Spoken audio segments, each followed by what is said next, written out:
नमस्कार दोस्तों। कई लोगों ने मुझसे ट्विटर पे पूछा कि बेसिकली आपको मार्केट क्या लग रही है। तो चलिए मैं अपना व्यू बताता हूँ कि मुझे क्या मार्केट लग रही है। मार्केट का व्यू मैं इस वक्त फंडामेंटल एनालिसिस के हिसाब से बताना चाहता हूँ। एक ratio that is price to earning ratio, जो पीई रेशियो कहा जाता है।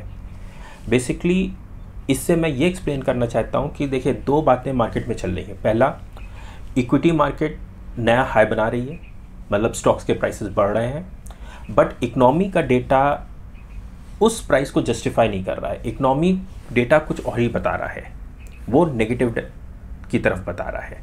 तो कहने का मतलब है कि प्राइस अलग डायरेक्शन में जा रहा है, इक्विटी मार्केट के प्राइस अलग डायरेक्शन में जा रहे हैं, लाइफ टाइम हाई बन रहा है, बट इकोनॉमी का डेटा उसको सपोर्ट नहीं कर रहा है। तो इस मारे मैंने ये डिसाइड किया कि आप लोग को फर्दर जो मुझे क्या मार्केट लग रही है वो पी रेशियो से बताऊं। अब हुआ क्या है मार्केट में कि मार्केट में प्राइस भाग गए हैं, मतलब अपसाइड हो चुका है। क्यों हो गया? क्योंकि जो इन्वेस्टर्स होते हैं, ट्रेडर्स होते हैं, वो ऑप्टिमिस्ट होते हैं और वो फ्यूचर अर्निंग पे बहुत ज़्यादा बेट करते हैं कि ये कंपनी फ्यूचर में कितना अर्न करेगी, इतना ज़्यादा उसका रेवेन्यू होगा, तो इस मारे वो उसका प्राइस पे करते हैं और इसी मारे ज़्यादा प्राइस पे करने की कोशिश करते हैं।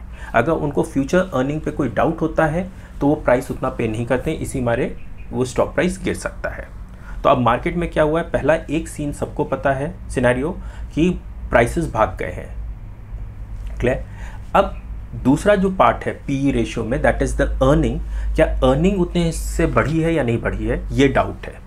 तो अब क्या हो रहा है कि मुझे ये लगता है कि पी रेशियो जो बढ़ चुका है, फॉर एग्जांपल एक एवरेज पी रेशियो, किसी भी चीज़ का एक एग्जांपल ले रहे हैं, किसी भी एक चीज़ का 15 हुआ करता था, अब वो पी रेशियो की प्राइस बढ़ गया है और अर्निंग उतनी नहीं बढ़ी है, तो 15 की जगह वो 27 हो गया है या 30 हो गया है।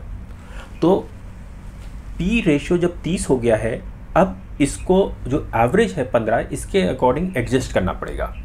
तो अगले 2-3 साल के लिए मैं ये एक्सपेक्ट कर रहा हूँ कि प्राइस लगभग थोड़ा बढ़ेगा, थोड़ा गिरेगा, मार्केट वोलेटाइल रहेगी, लेकिन कंपनीज़ की जो अर्निंग है वो कैचअप करेगी।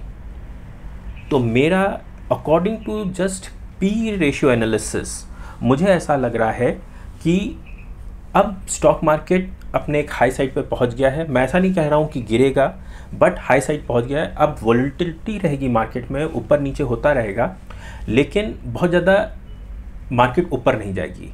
लेकिन हाँ, इन 2-3 साल में अब क्या होगा, कंपनीज अपने रेवेन्यूज़ को इंक्रीज़ करने की कोशिश करेंगी, जिससे कि फिर वो पी रेशियो जो एवरेज पी रेशियो चलता आया है आज तक के, उसके बराबर या उसको कैचअप करे। सो मेरा ये व्यू है from the P ratio point of view, P earning के हिसाब से, कि मार्केट नाउ फॉर 2 और 3 years will be range bound. थोड़ी वोलेटिलिटी रहेगी, थोड़ा सा मतलब मेरे हिसाब से 5-10% का करेक्शन, कोई करेक्शन नहीं होता है, तो थोड़ा बहुत करेक्शन भी होगा। लेकिन अब ये पी जो इतना भाग चुका है, रनअप ले चुका है, उसमें प्राइस अब रुकेगा, बट नीचे का जो पार्ट है, जो डिनोमिनेटर है, अर्निंग है, वो कैचअप करेगी, वो इंक्रीज़ करेगा और प्राइस स्टेबल रहेगा। तो मेरा ये कंडीशन है जो मैं एज्यूम कर रहा हूँ कि अगले 3-4 साल के लिए मार्केट अब रेंज बाउंड रहेगी, थोड़े बहुत करेक्शंस आते रहेंगे, अपना हाई बना चुकी है, थोड़ा बहुत 5% का हाई और बना देगी, उससे ज़्यादा कुछ नहीं होगा, बट अब प्राइसेस मार्केट यहीं रहेगी एंड रेवेन्यूज़ कैचअप करेंगे।